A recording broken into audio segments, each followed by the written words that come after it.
Pois bem, vamos lá, gente. Boa noite para todo mundo. Essa é a nossa aula de hoje, tá? Nós vamos dar sequência para finalizar a unidade 2 do nosso livro hoje, tá?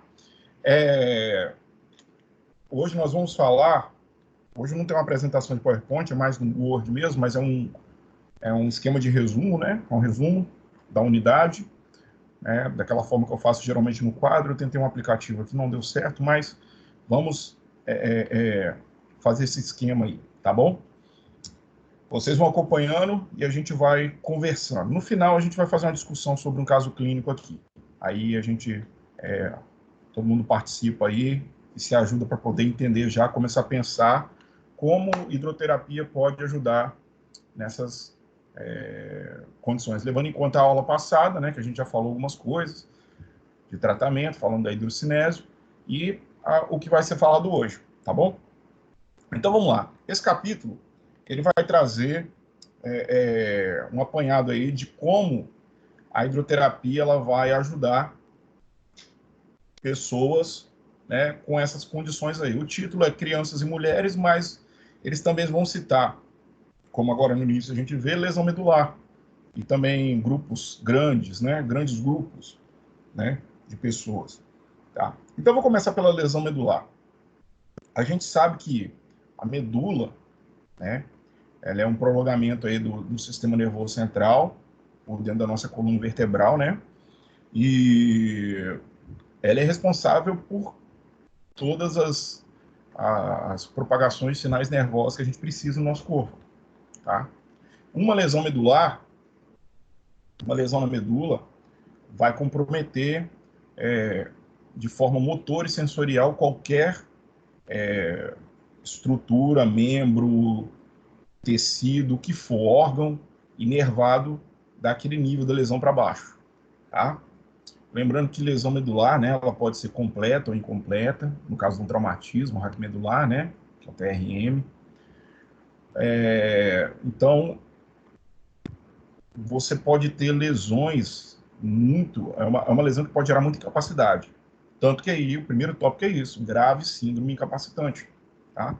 É uma síndrome que vai incapacitar a pessoa, ok?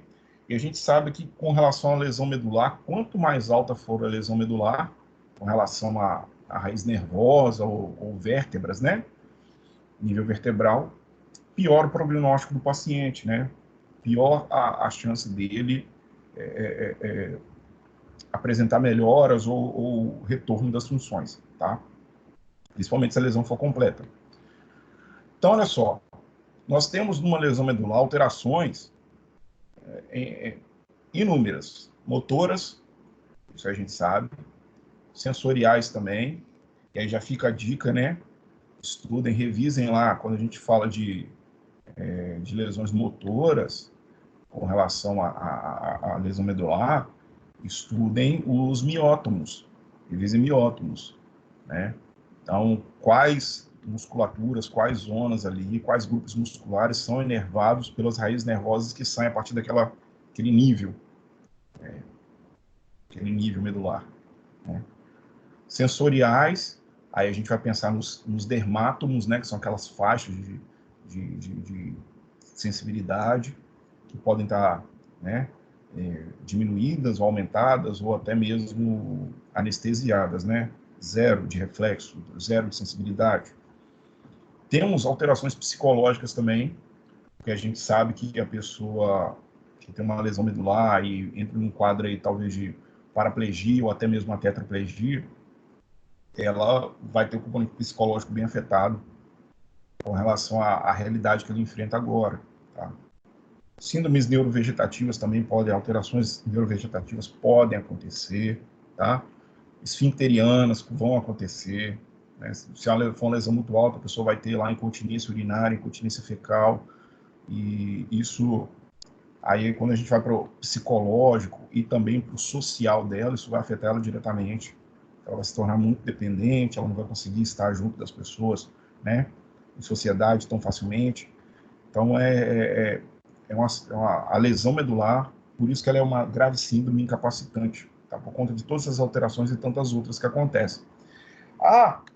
hidrocinesioterapia, que a gente citou na última aula, ela já foi comprovado que ela tem grande utilidade terapêutica, por exemplo, nesse tipo de paciente, tá? Por causa das respostas fisiológicas que a gente estudou tanto, né, nas duas últimas aulas, semana passada e retrasada, as respostas fisiológicas que nós temos num corpo que está submerso na água, tá? Então, essas respostas fisiológicas aí vão cooperar, vão ser muito positivas em um paciente desse tipo. Por isso que ela vai ser uma indicação. Ah, mas espera aí, o paciente, Rodrigo, ele é um tetraplégico, ele tem pouquíssimos movimentos dos membros superiores e da região ali da altura do meio do externo para baixo, ele não mexe, ele não sente. Como é que esse paciente vai ficar lá? Ah, gente, a gente viu que tem equipamentos flutuadores, né? A gente pode trabalhar com esse paciente em flutuação, né? E a gente vai estar, um paciente desse, né? Lembre que a hidroterapia geralmente é 1 para 1, é você e o paciente junto lá na água, né? Você não vai colocar ele na água e sair da piscina e deixar ele sozinho lá, até porque ele pode, né? Um paciente desse caso que eu citei do exemplo, ele pode se afogar muito facilmente, tá? Então a gente vai estar muito junto dele, ok? Pode fazer, até deve. E nós vamos ver aqui quais são os objetivos, o que isso pode acarretar e como melhora para ele, tá certo? Então, vamos ver alguns objetivos de tratamento para esse tipo de paciente com lesão medular, tá? Vou rolar aqui um pouquinho. Então, ó, primeiro, vamos falar de fortalecimento e resistência muscular, tá? Nós vamos estar nesse tópico aqui, então, ó, fortalecimento e resistência muscular. A gente sabe como que essas duas coisas funcionam, né? A força muscular, né? Capacidade para gerar, da contração muscular gerar força suficiente para mover o segmento, né? Onde ela está inserida, ou qual ela é responsável biomecanicamente por mexer.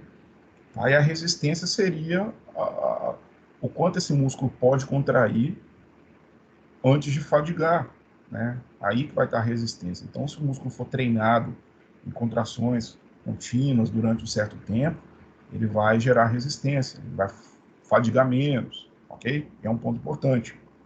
E olha só, pressão hidrostática e empuxo. Lembra que lá na aula, quando eu falei de princípios físicos, eu falei de princípios físicos lá na aula, eu falei que esses dois seriam os mais importantes, tá? Porque é uma atuação de forças tridimensional. Vamos pensar assim, tá? Por quê? Pressão hidrostática, aquela força horizontal, né?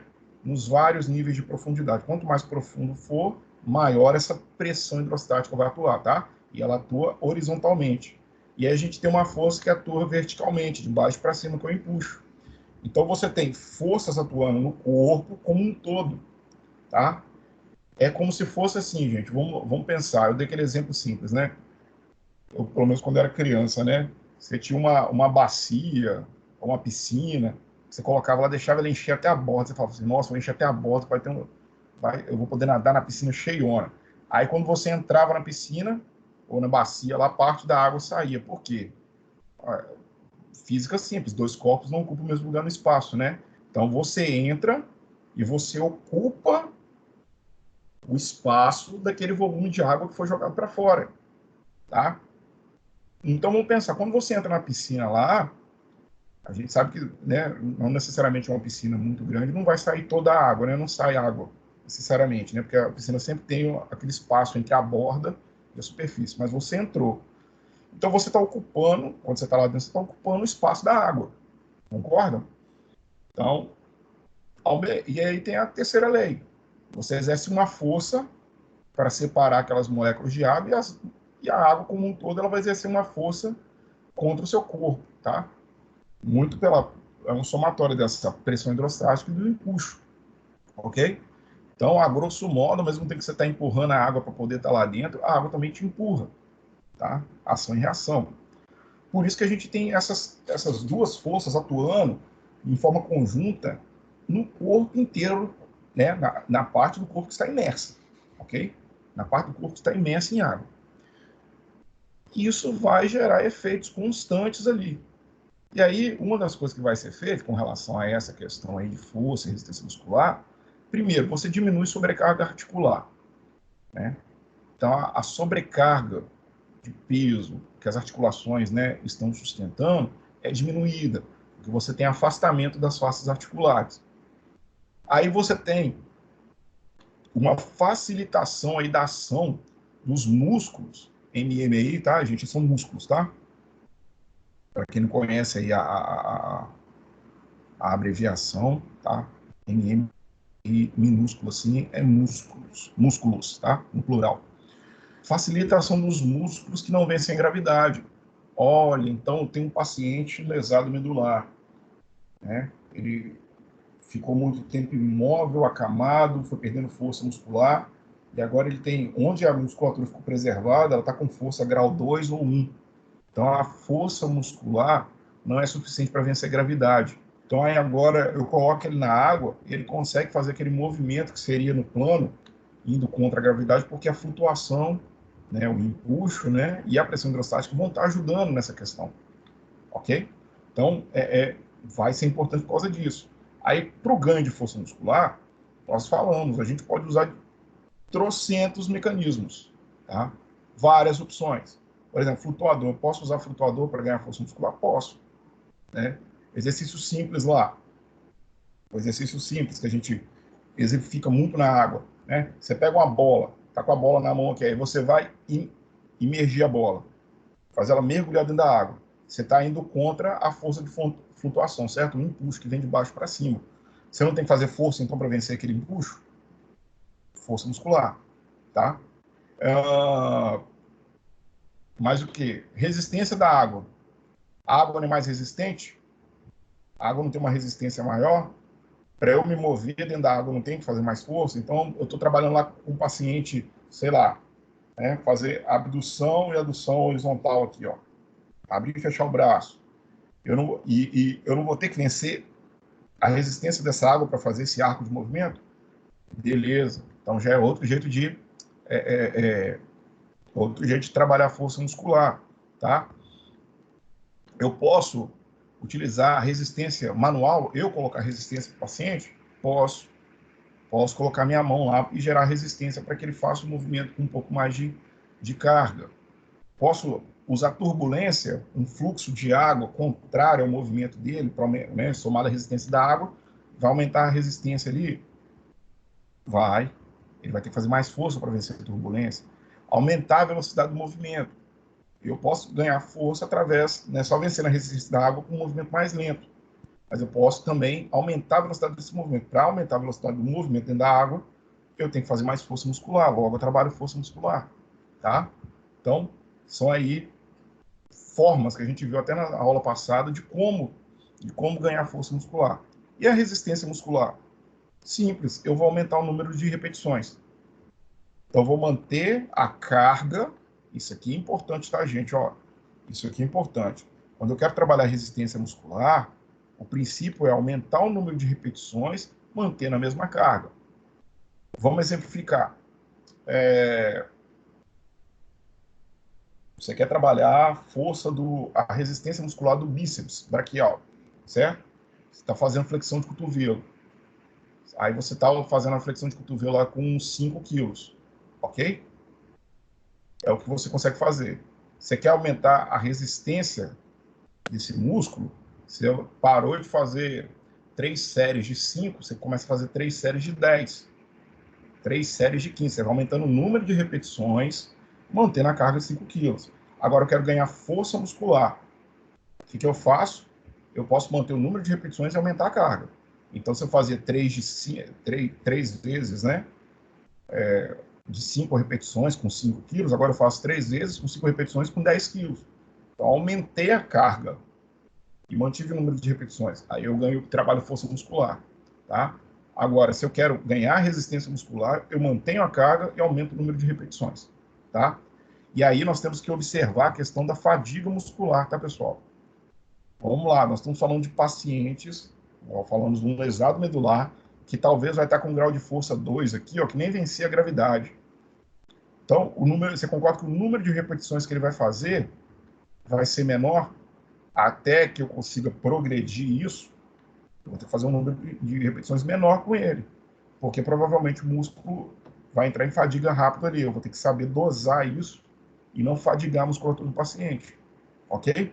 Então, isso aí é um ponto que tem que ser muito bem observado quando se trabalha tanto a força quanto a resistência, tá? Observar o número de vezes que você está fazendo, a carga que está sendo usada, porque você pode entrar com um paciente em fadiga muscular, e isso é ruim, tá? Pensa que um paciente que vai fadigar muscular lá dentro da água, pode ser que ele tenha, isso pode trazer ele até um afogamento, tá? Pensa um paciente, então, que não tem uma paraplegia, membros inferiores ele não mexe. Então, ele depende basicamente de musculatura torácica e membro superior para poder se manter flutuando lá. Aí você faz várias repetições com o braço dele, ele entra em fadiga, cansou, começa a dar uma cãibrazinha no braço dele lá, ele vai afogar fácil, tá? Embora a gente não vá, mesmo estando com o paciente num raso, né? Às vezes a água na altura ali de cervical, mas ele em pé a água ficaria na altura da cintura, mas ele abaixou e ficou na altura de cervical, ele pode se afogar ali, tá? Porque ele não vai ter suporte. Então essas coisas a gente tem que observar com muito cuidado, beleza? Vamos seguir aqui então, vamos para amplitude de movimento, a famosa ADM aqui, que não é administração, tá? Vamos para amplitude de movimento. Então, ó, mais uma vez, pressão hidrostática e empuxo vão estar atuando aí. Mais uma vez, isso vai diminuir a sobrecarga articular, tá? Afastando as facetas articulares, ou as faces articulares, tá? Com isso, a gente ganha o ADM. É simples, gente, né? Se eu te fizer aqui, ó, digamos que eu esteja fazendo uma movimentação. Vamos fazer uma extensão de punho aqui, ó. O certo é vir e fazer isso tudo, né? Ok. Aí digamos que eu tive uma lesão no punho. Uma lesão no punho. Essa lesão limitou a minha flexão aqui. Beleza? Naturalmente, lá dentro da água, quando eu tiver com o membro, né, com a mão inteira, o braço inteiro, preferencialmente, pelo menos o pulso inteiro, né? Metade do antebraço para dentro aqui, dentro da água, ele vai sofrer a ação da flutuação, né? Vai sofrer a ação da pressão hidrostática. A articulação radiocárpica aqui vai sustentar menos peso, vai ser descomprimida. E aí, aquela DM que de repente eu fazia aqui alguns poucos grauzinhos, eu vou conseguir fazer um pouco mais, ok? Se não chegar ao completo. Membro inferior, a mesma ideia, tá? Então, vai funcionar dessa forma. Nós vamos ter descompressão das faces articulares. Por conta disso, a gente consegue ganhar amplitude de movimento, tá? É assim que funciona. Gente, lá no dia da prática, vocês vão perceber, vai todo mundo se achar o bailarino lá quando tentar testar ADM de membro inferior. Você alcança muito mais amplitude, tá? Isso é interessante, porque se a gente tem afastamento das faces articulares, isso vai facilitar a mobilização articular, né? Então, eu consigo afastar as faces, eu consigo fazer uma mobilização articular entre aqueles segmentos muito mais facilmente. Por quê? Eles vão encostar menos, logo eu tenho mais conforto para o paciente fazer aquilo. Pensa num paciente aí que de repente tem um processo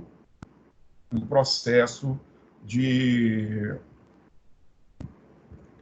artrose no quadril, cabeça do fêmur lá no acetábulo, ok? Então ele já convive com dor, porque ele anda, ele sente a cabeça do fêmur raspando lá no acetábulo e dói. E aí o que acontece? Quando ele está dentro da água, descomprime. Quando eu mobilizar, seja ele ativamente ou eu passivamente mobilizar aquela articulação ali, naturalmente vai ser mais confortável, porque o fêmur vai não estar mais encostando ali tanto no acetábulo, e aí eu vou conseguir ganhar movimento, vai ser mais confortável para o paciente e eu consigo trabalhar o ganho de ADM ali, tá? Vai servir, gente, né, com relação a esse paciente aí, lesão medular, lembra que ele pode ser trabalhado nele como objetivo tanto o ganho quanto a manutenção da amplitude, tá? Lembre-se disso. Ganhe manutenção da amplitude. Ganhe manutenção de amplitude. Se ele entrar em um caso em que, de repente, ele tem uma condição de espasticidade, né, com tônus muscular aumentado, né, um tônus, né, um padrão patológico de tônus aumentado, quer dizer, colocando na água, se a água estiver aquecida, já ajuda a diminuir essa espasticidade, relaxamento, e aí a gente pode trabalhar dentro. Mas se ele ficou muito tempo acamado, não fez tratamento, não fez fisioterapia, esse padrão espástico ficou lá muito tempo, provavelmente é um paciente que já vai apresentar encurtamentos e contraturas. Tá? E aí nós vamos ter que trabalhar dentro do limite que isso aqui permitir. Tá? Vai ter, provavelmente, o paciente com muito tempo acamado, que já tem todas aquelas deformidades associadas, vai ser bem difícil a gente conseguir ganhar com ele. Pode ganhar um pouco, mas vai ser bem difícil. Tá? Então, por isso que o paciente, quando tem esse tipo de problema, ele tem que fazer fisioterapia sempre, sempre. Não só fisioterapia com o fisioterapeuta, mas o cuidador tem que ser orientado a ajudar, ele tem que ser orientado a tentar fazer sozinho por conta própria, tá? Porque isso vai ser para ele, funcionalmente, no dia a dia, vai ser melhor, tá? Então ele não pode ficar parado, ele tem que ser movimentado, tá? Mesmo que ali seja um membro inferior, que não vai voltar a ter movimento ativo, tem que ser movimentado, tá? Então, o objetivo aí para esse tipo de paciente vai ser ganho e manutenção de ADM, tá? Tentar quebrar esse padrão de espasticidade, evitar os encurtamentos, as contraturas, ou tentar diminuí-las, tá? Também eu posso trabalhar na diminuição da dor, tá? O paciente, ele vai apresentar dor, ele pode estar apresentando dor. Por quê? Seja por ficar imóvel, seja alguma causa neurogênica, seja por causa da raiz nervosa lá que foi lesada, foi comprimida. Várias coisas podem, vários fatores podem estar gerando essa dor no paciente, tá? E aí, eu tenho que vir trabalhar isso com ele. Tá? Só de entrar na água aquecida, a gente já sabe que a gente tem um efeito de analgesia, né, com relação ao paciente, tá? E as dores que ele vai sentir. Outra coisa importante trabalhar com esse paciente, as trocas posturais, tá bom? Trocas posturais. Isso aqui é importantíssimo, levando em conta de um paciente lesado medular, tá? É importantíssimo, importantíssimo. Vamos lá. Aí esse paciente lesado medular, nós tínhamos dificuldade de manter algumas posições com ele. Pega um paciente aí, um tetra alto T1, tetraplegia de T1, T2, ou sei lá, C7, C6, né? Pega um paciente aí nessa altura de lesão, que provavelmente não vai ter a musculatura, né, que vai manter estabilizadora de coluna, né?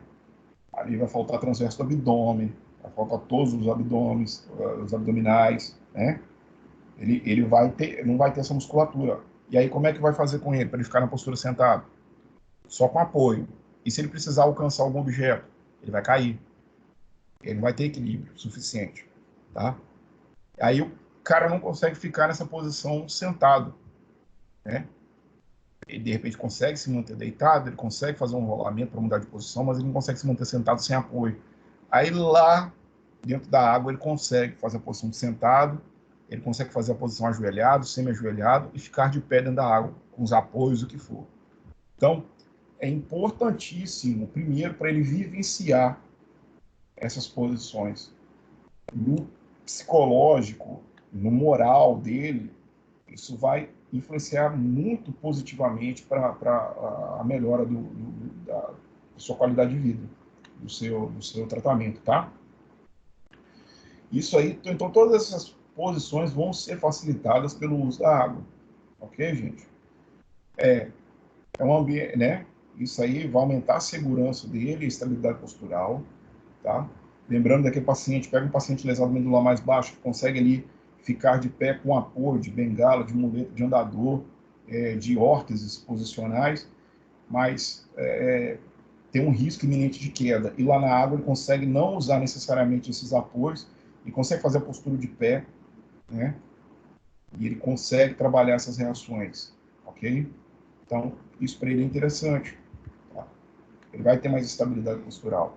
Isso diminui o gasto energético dele para fazer essas posturas, porque a gente tem que manter contração muscular para manter a posição, diminui as compensações. Então, aquela pessoa que vai, de repente, tentar ficar na posição de pé, mas está todo compensando, todo torto lá, né? Então, vai diminuir as compensações, ele vai fazer uma postura melhor, né? Vai aumentar a ativação muscular. Pensa naquela musculatura que está um pouco mais fraca, ela vai ter que ser ativada ali, né? Mesmo ela não no solo aqui, né? Ela não mantendo o paciente na posição, lá ela vai ser ativada para manter ele naquela posição o mínimo possível. Isso é trabalho de força muscular também, isso é importante. Isso vai melhorar, ó, a independência do paciente, a autonomia dele lá no solo, né? Quando ele sair da água, tem todos esses benefícios. Melhora funções viscerais, tá? Por que o paciente é acamado durante muito tempo? Ele fica com o abdômen, né, distendido, né? Por acúmulo de gases, né? Entra em constipação fecal. Por quê? Porque ele precisa se movimentar. O nosso movimentar, essas mudanças de posição, deitar, rolar, sentar, levantar, todas essas posições vão fazer, querendo ou não, um estímulo aqui do peristaltismo intestinal. E aí, liberação dos gases, né? Liberação de fezes, isso é importantíssimo. Né? Então, essas funções viscerais, até mesmo digestão, entre outros, vão ser influenciadas por essa mudança de postura. Tá? Então é importante que haja essa movimentação, essa troca postural. A água vai facilitar isso. Muitas vezes no solo ele não vai conseguir, mas na água ele vai conseguir. Tá? E aí vamos ter também, que é o ponto mais positivo talvez da troca postural, que é a reestruturação da imagem corporal. Ele vai ter noção de, né, a noção do próprio corpo, ele vai conservar aquela imagem ali, poxa, lá na água, lá fora eu não consigo ficar de pé, aqui eu consigo. Lá fora eu não conseguia ficar sentado, sair de sentado para de pé, levantar e sentar, né? Aqui dentro eu consigo fazer essa posição. Isso para ele é muito positivo, tá? Então, um paciente então que tende a um prognóstico melhor de voltar a maioria dessas suas funções, ficar de pé, caminhar e tal, isso é importantíssimo, ok? Isso é muito importante que aconteça. Vai ser um fator aí que vai ajudar pra caramba esse paciente aí, beleza? Vou seguir aqui então. Marcha, marcha terapêutica, né? Executar marcha com ele no ambiente da água. Também, notem que não é evolução, tá? A gente precisa de algumas coisas antes da marcha, ok? Mas ela pode, dentro da água, como você tem um ambiente mais seguro, todas aquelas reações de queda são mais lentas e tal, a gente pode fazer a marcha terapêutica com ele, junto de flutuadores e tal, que vai ser muito importante para ele também, vivenciar a posição, essa postura e realizar a marcha. Então, você faz um aumento de força muscular, que você está estimulando todo o sistema músculo-esquelético, né, a se movimentar, a contrair, relaxar e tal, descarga de peso e tudo mais. Você beneficia o sistema circulatório, ok? Porque acaba que por contração muscular, né, fazendo a marcha, você tem que aumentar o débito cardíaco, frequência cardíaca, né? É uma atividade física, gente. Caminhar é uma atividade física, querendo ou não, tá? Então isso beneficia o sistema circulatório e auxilia também a parte cardiorrespiratória, vamos falar assim de forma geral, tá? Você pode, com a marcha terapêutica, você tem diminuição dos estabilizadores, e aí vamos pensar nas órteses de marcha, né? Andadores, muletas, bengalas, cadeiras de roda, então, né? No caso, não estou falando do paciente que vai ser né, utilizador da cadeira de roda, né? Que não tem membro inferior, né? Mas estou falando das pessoas que têm um movimento mínimo aí de membro inferior para executar a marcha, tá? Até mesmo o cadeirante, se a gente conseguir colocar ele na posição para que a gente faça o movimento do membro inferior dele, poxa, só a vivência aí para ele vai ser boa, tá? Mas a pessoa que consegue, tem como objetivo o retorno aí da marcha funcional mesmo, que não teve uma lesão comprometedora do membro inferior como um todo, ele pode usar menos estabilizadores, menos dispositivos auxiliares. E isso auxilia a função da marcha a ganhar mais qualidade. o retorno melhor da qualidade dessa marcha. Podem ser usadas órteses posicionais, ok? Você pode ter algumas órteses aí posicionais, como uma órtese lá, uma arfo, né? Por exemplo, que pega tornozelo e pé para posicionar, de repente o pé tende a ficar caído, para posicionar o pé na posição neutra para que ele possa fazer a marcha. Se for um cara que tem movimentação com relação ao joelho, que não fica sempre fletido, então pega uma CAFO, né, que vai de joelho a tornozelo e pé, e assim, pode ser usado, para que ele tenha maior liberdade, posição correta para poder realizar essa marcha de forma terapêutica aí, tá bom? Controle postural. A água, lembra que ela é um meio instável, tá? Ela, por conta disso, você tem mais instabilidade.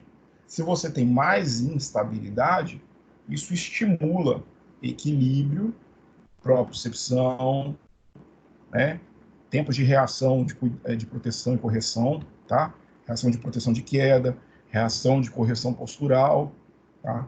Então, você aumenta, em teoria, o tempo de reação, porque você cai mais devagar, como eu falei, mas é devagar, né? Um pouco mais devagar. Isso auxilia na resposta motora, ok? Beneficia o equilíbrio, as reações de proteção e correção, tudo isso vai ser trabalhado aí, ok? A biomecânica respiratória também pode ser trabalhada. Com a imersão lá, água no nível cervical, por exemplo, né? No nível cervical, você já aumenta a frequência respiratória do paciente, melhora a taxa de ventilação e perfusão pulmonar. Por que aumenta a frequência respiratória? Lembra? Pressão hidrostática, força horizontal, vai comprimir caixa torácica, lembra disso?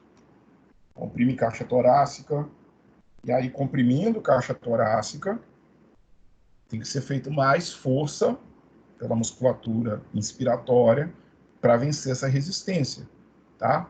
Por conta disso, aumenta o número de repetições, tá? De movimentos inspiratórios. Então, a pressão hidrostática comprimiu a caixa torácica, aumentou a resistência, ok? Isso dificulta a INS e facilita a ES, ok? Dificulta a INS, facilita a ES. Então, se eu tenho um paciente que tem fraqueza da musculatura respiratória, né, da musculatura respiratória como um todo, e eu quero trabalhar com ele, o reforço, eu posso colocar ele na água, na altura de cervical, e ele vai trabalhar essa musculatura respiratória, porque você tem mais resistência para ser vencida ali, ok? E facilita a esse. Tem algumas patologias aí que tendem se não me engano, as DPOCs têm essa característica de deixar o tórax globoso, né? Tórax mais inchado, né? Mais cheio. E aí, qual que é a palavra? Não é inchado, não, é insuflado, isso. Tende a manter o tórax mais assim, globoso, insuflado, né? Então você entra lá, naturalmente vai ter uma compressão ali. Então ajuda nesse processo de recuperação dos volumes, né, respiratórios e tal, ok? Com isso também, como eu acabei de falar, você trabalha uma melhora da expansão pulmonar e aumento da força da musculatura respiratória, dos músculos respiratórios, tá? Vai ser bem positivo. Mas lembre-se, aí tem que ter um monitoramento, gente.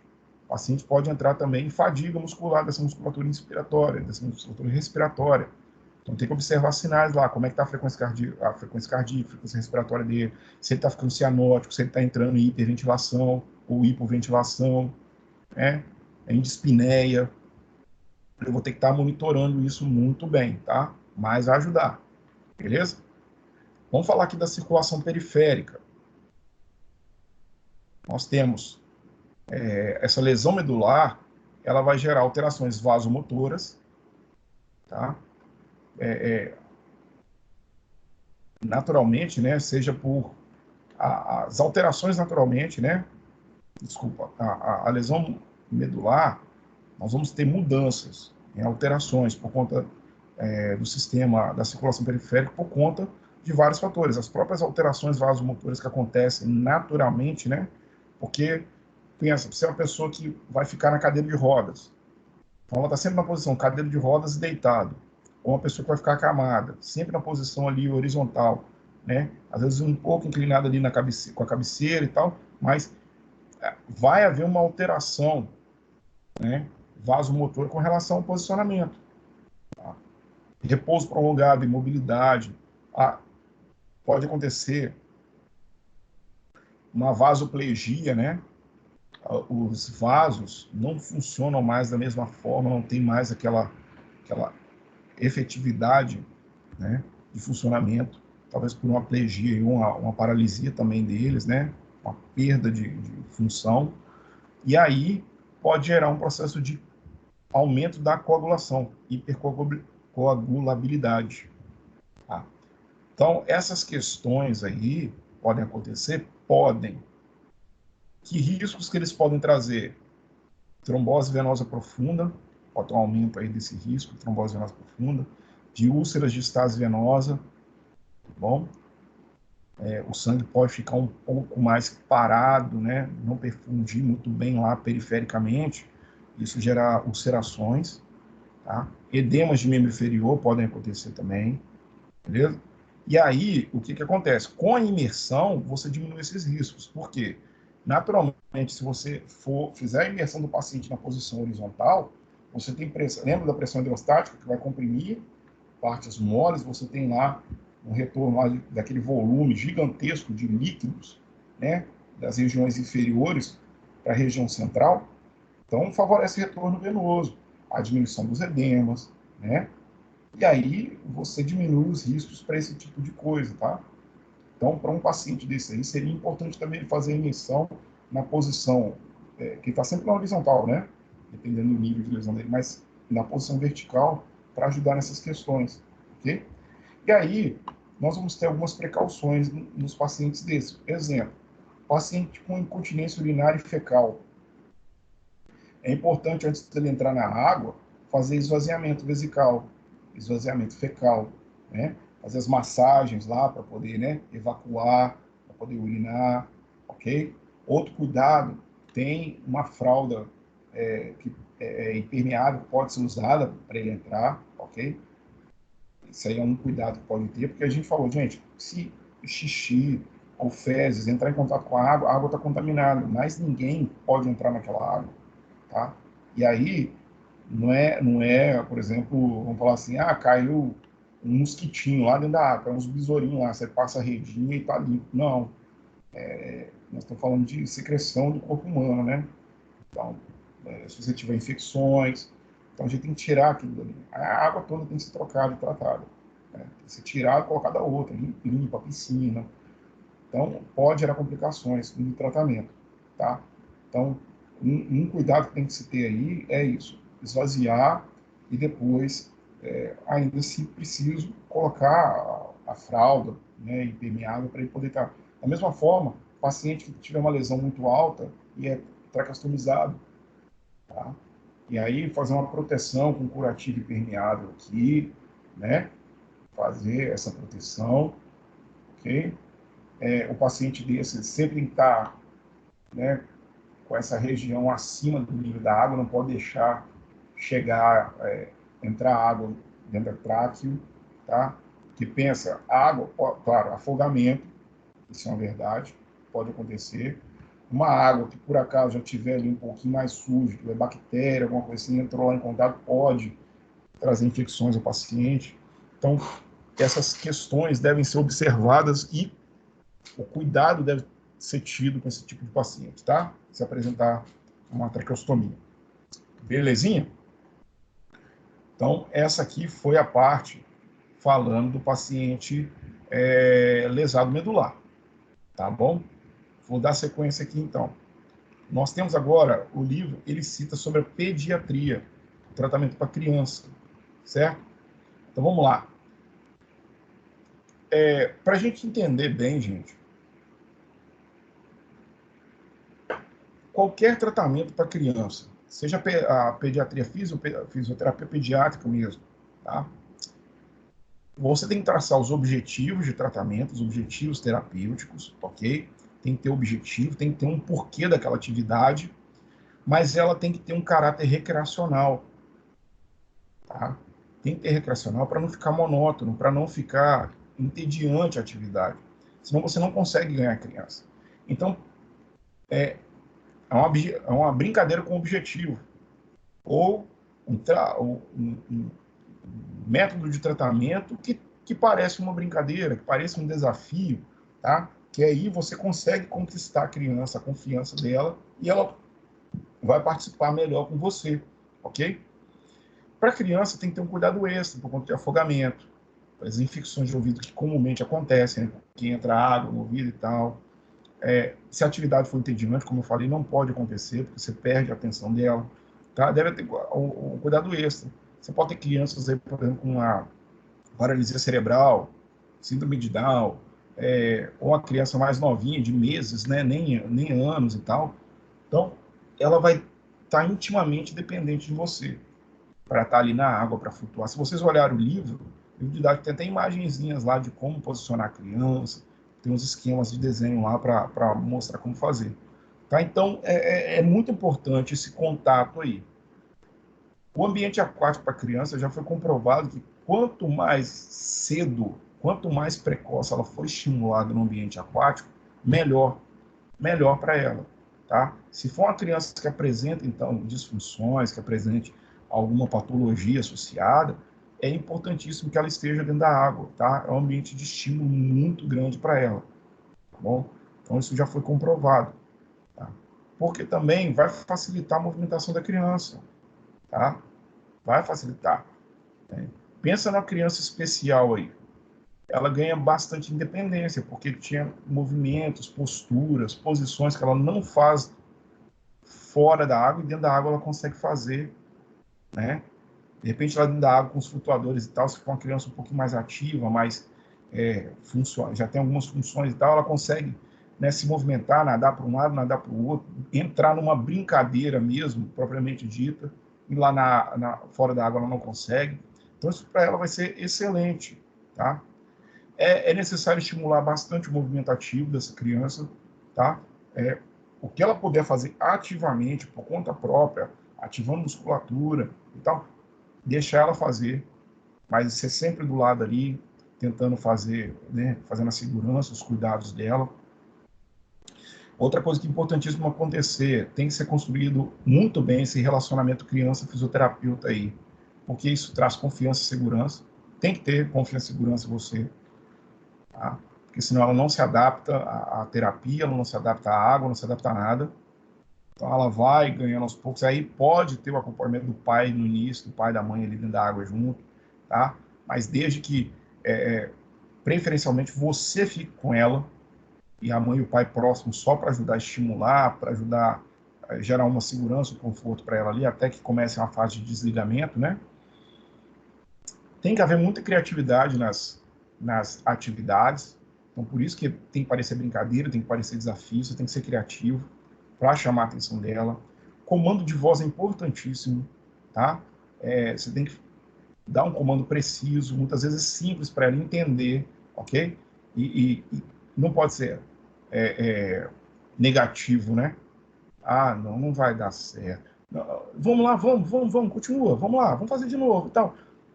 Tá? Dependendo do nível de criança, tá bom, gente? Eu falei aqui conforme a gente fala geralmente com pessoas que conseguem ter um entendimento um pouco maior. Mas o tipo de fala nossa, a entonação da voz, tudo isso vai estimular ela para o positivo ou para o negativo. Então a gente tem que tomar cuidado com essas questões também.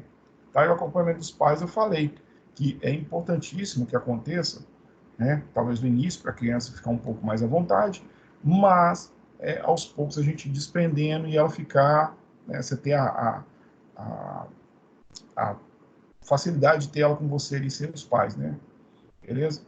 Usar brinquedos, objetos coloridos, flutuantes, objetos sonoros, isso aí é importantíssimo para a estimulação, tá? Lembre-se disso, criança é muito estimulada também por visão, tá? E por sons. Então, por isso que o comando de voz é importante, por isso que os objetos serem coloridos é importante, tá? Um exemplo aí, por exemplo, um patinho de borracha, tudo coloridinho lá. A criança vai ver, ela vai tentar fazer alcance. Ela vai tentar alcançar, ela vai trabalhar, então, o alcance dela. chegar, né, estender membro, alcançar esse objeto, fazer a apreensão para segurar, trazer na linha média aqui, né, para trocar de mão, para brincar com as duas mãos, para levar na boca. Isso é importantíssimo. Pensa que ele está fazendo o alcance do brinquedo, né, para colocar na boca. Mas lá na casa dela vai ser a hora que ela vai pegar o biscoito para poder comer, o copinho para beber água, né? Então, a gente está trabalhando funcionalmente ela, ok? Então, um exemplo. Tem que ter esses objetos, tem que ter todo esse estímulo com a criança, tá? Então, são até informações assim, tem um pouco aqui da Hidro, mas são informações até que a gente faz também no solo com a criança, né, na pediatria convencional. Isso também tem que acontecer, tá certo? Para gestante, o que o livro vai falar? Ele cita aí, primeiro, que a gestação, durante a gestação, nós sabemos que a mulher sofre alterações. O corpo dela, fisiologicamente, tem várias alterações acontecendo, ok? Por exemplo, nós temos um aumento da frequência cardíaca, nós temos aumento do débito cardíaco, do volume sistólico, do consumo de oxigênio, tá? A pressão arterial, ali, até o quarto, quinto mês, ela tende a ficar mais baixa, depois disso, até o nono mês, ela tende a aumentar, né? A posição do diafragma, a força dos músculos respiratórios, nós vamos ter alteração em todos os volumes das capacidades pulmonares. Lembra que chega meses um pouco mais avançados, conforme a criança vai posicionando, o diafragma é comprimido, né? Então, tem uma hora que a pessoa vai reclamar que está difícil de respirar porque o nenenzinho está colocando a perna lá, o cotovelo, aquela coisa toda, e fica difícil de respirar. Então, vai ter que ser trabalhado. É uma coisa que a gente tem que pensar para se trabalhar. O centro de gravidade dela está alterado, a postura, o equilíbrio, a marcha. Lembra que ela vai ter que compensar? É muito comum a mulher lá andar com a mão nas costas, né? Porque a barriga tende a pesar, né? E aí elas jogam o corpo para trás, aumenta a base, tá bom? Então isso tudo vai ser alterado. Repercussões psicológicas, então, nem se fala. Ansiedade, humor instável, pesadelos, insônias, manias de aversão à comida, redução na habilidade cognitiva, até mesmo amnésia pode acontecer, tá? Tudo isso é um somatório de alterações aí que podem estar presentes numa mulher gestante, ok? E aí, a hidroterapia vem como uma ferramenta aí, mais um método, mais um mecanismo para poder ajudar essa mulher, ok? E notem, tá? Não é muito hoje, nem algo muito incomum, muito especial, não, já é comum, tá? As grávidas, mulheres gestantes, estão fazendo acompanhamento com fisioterapeuta durante toda a fase de gestação, tá? Seja pilates, seja hidroterapia, tá? Elas estão fazendo. E aí, pode ser onde, lá na frente, quando você já tiver seu diploma, estiver trabalhando, pode ser onde você pode ganhar, tá? Pode ser onde você tem ali, opa, é minha fatiazinha aí do mercado que eu vou pegar, ok? Nós temos alunos que já se formaram, estão trabalhando com hidroterapia, como eu já falei em sala de aula, e estão indo bem, está tendo paciente, está tendo procura. Gente, é excelente, tá? Então, a hidroterapia ela vai auxiliar aí com baixo impacto articular, mais uma vez lembrando, as forças aplicadas no corpo imerso vão ajudar na descompressão das faces articulares. Logo, isso diminui o impacto sobre aquelas articulações. Lembra que a gestante está com uma sobrecarga, né? Está com a sobrecarga ali em coluna, né? Em sacro ilíaca, em quadril, joelho, tornozelo, pé, ok? Principalmente, então, vai ser muito melhor para ela. A melhora do retorno venoso, por causa daquelas alterações cardíacas que nós temos ali, aquelas cardiovasculares que nós temos ali, né? É um exercício, querendo ou não, considerado de intensidade leve a moderada, né? Então não ser de alto impacto cardiorrespiratório nela. Então é um exercício que fica numa intensidade confortável e que não gere riscos para a gestante, tá? Durante a sua gestação, nem para ela nem para o bebê, ok? Então, quais seriam os objetivos aí para a gestante, para a gente prescrever objetivos para essa gestante? Diminuição das dores, as lombares, sacroiliacos, dores de forma geral, né? Fazer um trabalho, um treino respiratório, até porque hoje muitas mulheres estão optando pelo parto natural, parto normal, como a gente viu naquela pesquisa que eu pedi para vocês fazerem, a gente fez a discussão na última aula, muitas mulheres estão optando por isso, ok? E uma das coisas que ela precisa lá no momento é ter um bom trabalho respiratório, ok? Para poder fazer para poder empurrar o bebê ali no momento das contrações, né? Vai poder ser feito um reforço muscular dos membros inferiores. Lembrem-se que, por conta dessa mudança do centro de gravidade, da postura, do equilíbrio, da marcha, ela vai ter que ter um reforço da musculatura do membro inferior para suportar esses pesos e essas alterações, tá? É muito comum, gente. Por que que o médico vai orientar a mulher grávida a não utilizar mais calçado de salto, né? Utilizar calçado sem salto, exatamente por conta dessas variações. E aí, com um salto alto, por exemplo, ela tende a ter mais desequilíbrio. É natural da mulher gestante ter, durante o processo de gravidez aí, frouxidão ligamentar, né? Fraqueza, né? Perda da força muscular e alguns ligamentos podem se afrouxar, o que gera instabilidade, que pode gerar quedas. Tá? Então é importantíssimo esse reforço dos membros inferiores ali para ela, né? E ali ela vai estar ali dentro, a carga de repente vai ser o flutuador, vai ser a resistência da água, como a gente falou, para ela vai ser excelente. Tem também o ponto de trazer relaxamento, e aí aquelas questões psicológicas lá da ansiedade, né, do humor, da insônia, isso tudo pode ser trabalhado com ela, tá? Vai ter um resultado muito efetivo aí nessas questões psicológicas, né?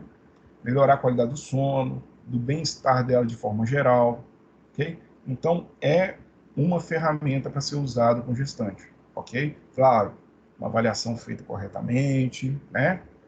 Sabendo se ela não tem contraindicações, se ela não tem riscos, tá? Sempre cobrando dela o que o médico falou, acompanhamento, isso aí tudo é importantíssimo. E quanto aos grandes grupos, né? Grupos maiores, quando eu falo trabalho em grupo, né? Você pode atender individualmente, mas você pode também fazer um trabalho ali em grupo. Aí você vai ter que limitar quantos pacientes você pode trabalhar, ok? Serve para adulto, para criança, tem o objetivo de gerar socialização, que é importantíssimo socializar, né? Para a criança é importante, para que ela crie vínculos, né? Ganhe confiança, ok? Para os adultos, então, também é a mesma ideia. Para idosos, que muitas vezes está marginalizado, poxa, para ele é excelente essa socialização, né? Volta lá no paciente lesado medular, essa socialização para ele não vai ser uma boa influência? Vai, né? Ele agora, se ele conseguir fazer várias posições, movimentos, ele tem um grau de liberdade, uma autonomia maior dentro da água, ele vai se sentir de igual para igual com todo mundo lá dentro da água. Isso é importante, tá? É uma atividade motivadora, estimulante, tá? Gera aprendizado de habilidades motoras e comportamentais, tanto para criança quanto para adulto, quanto para quem for, ok? Então, esse trabalho em grupo é importantíssimo. O livro até cita que aí os pacientes vão ganhar confiança por intermédio do trabalho com outras pessoas, desenvolver o sentimento de amizade, se tornar mais extrovertido, se concentram menos nos próprios problemas e tendem a estabelecer padrões de convívio. Gente, olha os benefícios, olha quantos benefícios aqui, tá? Mas para fazer esse trabalho em grupo, depende da avaliação, tá? Primeiro nós temos que estabelecer se o paciente ele está em condições de fazer o trabalho em grupo ou só individual. Porque se for individual, eu não vou colocar ele no meio de outras pessoas que têm mais independência do que ele, para que ele fique constrangido, para que ele fique dependente do terapeuta e não consiga realizar algumas atividades que outros estão fazendo.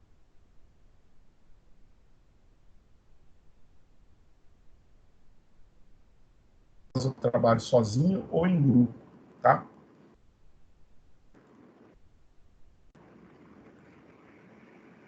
E aí, tem uma desvantagem com relação a isso, tá, gente? Tem uma desvantagem, porque se eu fizer um grupo muito numeroso, eu posso não conseguir monitorar muito bem esse grupo, e aí não ver a evolução de cada um. Por isso que grupos pequenos são mais interessantes, né? Grupos de mesmo perfil, igual faixa etária, tem a galera mais ou menos da mesma idade, ou patologia, pessoal que tem, por exemplo, a galera hipertensa, melhor, ou condições cinético-funcionais parecidas, tá? A gente dividir dessa forma porque gera um padrão, tá? Porque, olha só, perfis semelhantes geram objetivos semelhantes, objetivos parecidos.